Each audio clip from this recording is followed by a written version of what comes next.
everybody. Todd Crandell, the original sober triathlete. I am in lovely Luxembourg after just finishing my 126th Ironman triathlon event yesterday. And I must say, I am thankful to be alive. I'm thankful to have the life that I am fortunate enough to live today. And I want to share with you how I'm able to live this life today.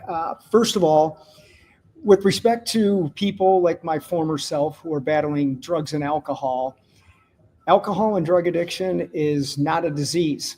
And I know that's going to ruffle some feathers right off the bat right now. Alcohol and drug addiction is a choice.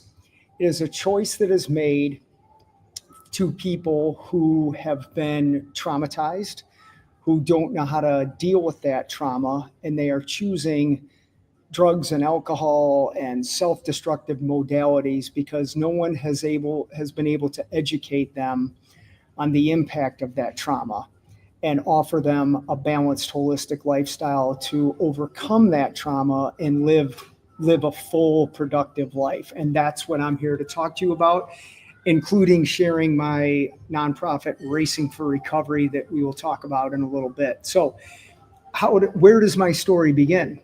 My story begins when I was 3 years old. My real mother committed suicide from her drug and alcohol addiction. In addition to my mom taking her own life, my uncle also got involved in drugs and alcohol, and he too committed suicide. Now, mind you, my uncle was a very intelligent individual who was enrolled at the Ohio State University in medical school on his way to becoming a doctor, and unfortunately chose to try drugs and alcohol. And eventually, as I said, he too committed suicide. My aunt, this is now the third child of that family, she also committed suicide due to her weight issues. Let's say she had developed type 2 diabetes from her choices to self-medicate with food. And doctors started slowly removing her limbs because of her poor health. And again, she eventually committed suicide. So out of 4 kids in one family, 3 of them ended their lives because of unresolved trauma. So the logical question would be, what was going on inside of that household that led people to eventually self-destruct and pay the ultimate price by committing suicide? So for myself, I am no different than that. And as a licensed professional clinical counselor, I find countless of people coming into Racing for Recovery the same way, in the same manner. So I want to talk a little bit about my childhood. Yes, my mom committed suicide. Yes, that caused a great amount of pain that as a 3-year-old, and even as a 58-year-old man today, I don't think I fully understood the magnitude of what that loss did. Now, am I saying, oh, poor me, my mom committed suicide, I'm going to wind up becoming a drug addict and an alcoholic? Not even close. I don't remember her. I have no memories of her whatsoever. And I was a kid that felt not only out of place, but I also was a kid that had every single opportunity to be the best version of myself I could be. I had a loving father. I do have an amazing stepmother, loving family and friends. I went to good schools. I wore nice clothes. I was the typical all-American kid who had life in front of him, was not going to get involved in drugs and alcohol, and everything was going to be fine. Very active in hockey. When I was a young kid, thought I was going to be a professional hockey player, enjoyed music, just was a happy kid on the outside. On the inside, that's a whole different story. No self-esteem, didn't feel good enough, didn't feel smart enough, didn't feel worthy enough, constantly just feeling out of place and not really comfortable in my own skin, which led me at the age of 13 years old to try alcohol for the first time. And this is where I do believe there is a genetic predisposition to addiction, but that is different than a disease. So because of my unresolved emotional struggles with respect to my mom committing suicide, and a predisposition genetically to having problems with drugs and alcohol. When I took that first sip of alcohol at the age of 13, that's when my life changed drastically. I don't want to get into the details of all of those stories. If you read one of my 6 books, you can find all the details of those stories out at your own leisure. But I will say this, I did it all. Cocaine, heroin, crack, Valiums, crystal meth, the opiates, everything. I had done it all. And I had all of the horrific stories that come along with it, living in my car, being homeless, being arrested a number of times, suicidal thoughts coming on my conscious daily, just not wanting to live. Ruined a potential chance to play hockey and having a scholarship, ruining every relationship that I had, ruining educational opportunities, losing my faith in any form of spirituality. My life was completely destroyed by drugs and alcohol. And guess who caused that? I did.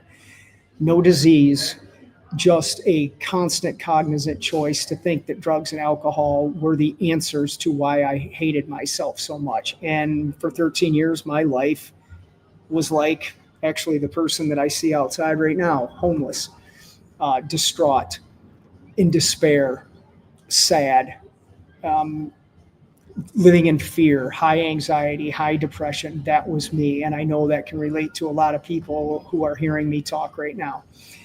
So let's change this now and start getting into the good stuff. And this is what I want to talk about. You can overcome trauma and have it become your biggest asset. So on April 15th of 1993, after 13 years of complete self-destruction with drugs and alcohol, I received my 3rd drunk driving charge. And that's when I chose a new way of living. I do believe that gift of making a cognizant choice to end the suffering of my own drug and alcohol addiction, I believe that came from a greater being than myself. You can call that God. You can call it Buddha. I happen to think my real mom had a point in that. I believe that my life has been destined from day one to do what I'm doing right now. And at that moment, I said, I'm done taking drugs and alcohol. I've been sober for over 32 years.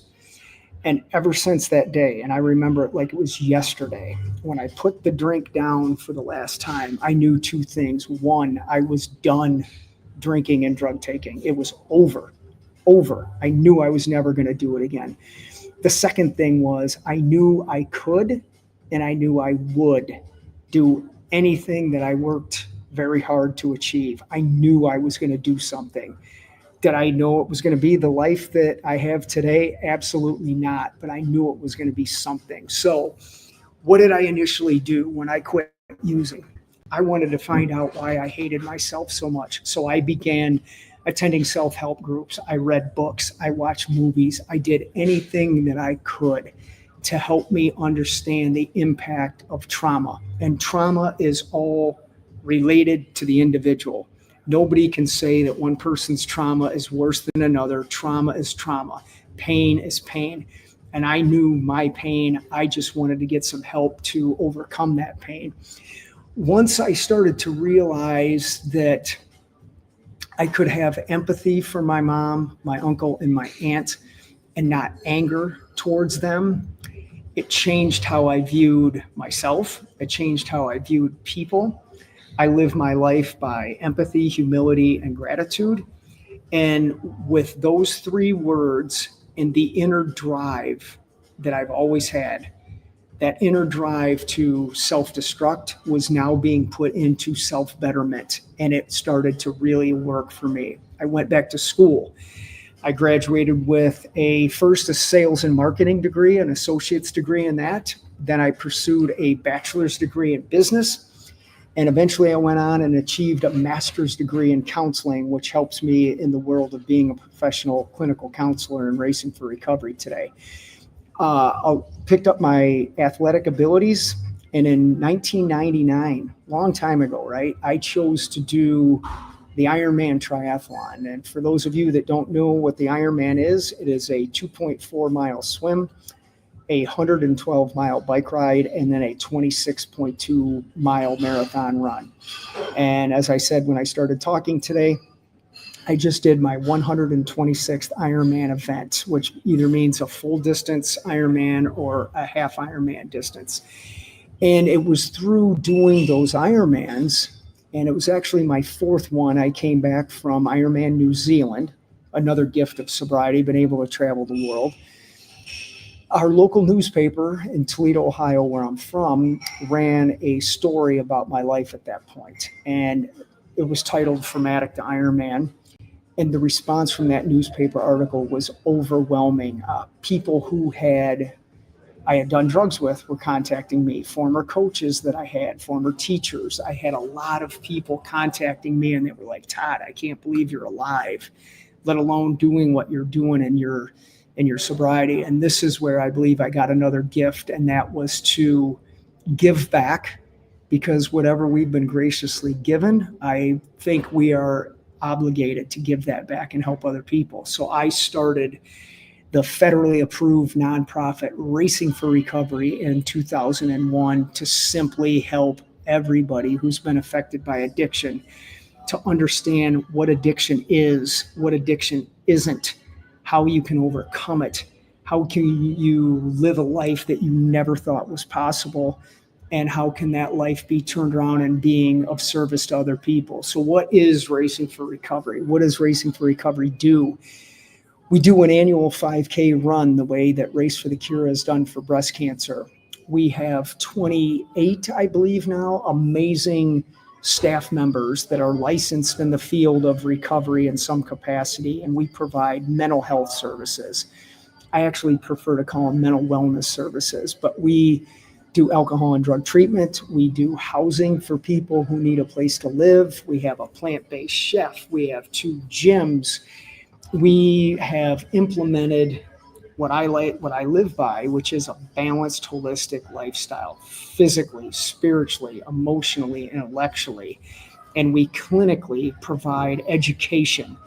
We compassionately provide love and support for, again, everybody who's been affected by addiction, to give people a chance to overcome their trauma and go on and live productive lifestyles. I'm proud to say that Racing for Recovery is the first program ever that's combined everybody who's been affected by addiction. We are also the first program to deliver that in a live stream support group meeting, and you can watch those on our YouTube channel every Thursday night at 6:30 p.m. Eastern. We have podcasts of all the success stories. I do speaking engagements all over the world. I write books, as I said earlier. I'm working on my 7th book right now. I'm the father of 4 amazing, kind, intelligent kids. I have an abundance of friends. I have a wonderful family. I finally found myself and who I am and what I'm supposed to be doing with my life, and that is giving things back to help other people. So my message is clear. People can look and go, oh my God, 126 Ironmans. How did you do that? Well, first of all, I'm sober. Second of all, I'm vegan, which means I only eat plants. That's why I don't put dead things in my body. I take care of my mind, my body, and my spirit, and plant-based nutrition, along with physical exercise and along with constantly learning about myself, getting help from the things that still trouble me. I'm able to live an extraordinary life, and I am thankful for it. So that's my story with how I overcame trauma and how I live the amazing life I'm fortunate enough to live. As I look out in the streets here in Luxembourg and see people walking around, and I'm with one of my daughters here and just enjoying a beautiful time, I'm like making a choice to stop using drugs and alcohol has been the best decision I've ever made in my life. It's given me everything that drugs and alcohol didn't do when I was making a choice to use them. So if you want to live a healthy, productive lifestyle, read one of my books, contact Racing for Recovery, have me do a speaking engagement at your church or your business or an individual counseling session with you. I am available to help you live your best life. So thank you for tuning in today and watching me. I am on Instagram. I'm Sober Ultraman on Instagram. Check out racingforrecovery.org. I'm here to help. Have a good day, and thank you for your time.